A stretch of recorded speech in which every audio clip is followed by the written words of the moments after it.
everybody, this is Dr. Kyle, Columbia River Chiropractic, bringing you your next tip for Tuesday.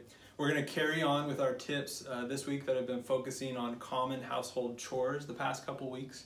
What we're branching out onto today is wiping stuff down. So whether that is dishes, wiping down your car, wiping down countertops, or in particular, I'm going to show you wiping a window down. There's one common thing that we see a lot of our patients do that ends up causing them a lot of wear and tear in their shoulder and leads to pain and eventual problems.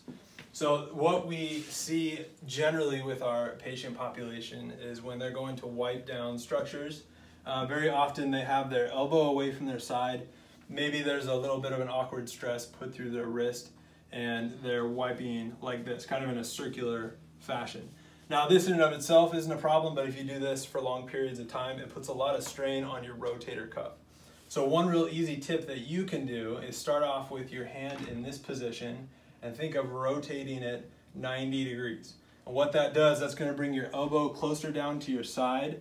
I want you to focus on pinching your shoulder blades just slightly and making sure that you're not having hyperextension in that wrist.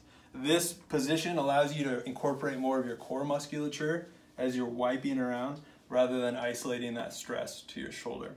Now this applies, like I said, in many different things that you can wipe down in your house. Another common one is dishes. I think about this with myself. So the object is in a little different position, but the principle still holds true. Most people kind of scrub and wipe from this position. All I want you to simply do is rotate your hand 90 degrees, get that elbow locked up to your side, slightly pinch your shoulder blades, and then you can wipe from here.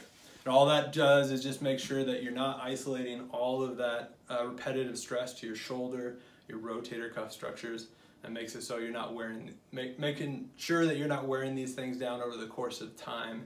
It just leads to better shoulder health. Again, I'm Dr. Kyle with Columbia River Chiropractic. Thanks for watching.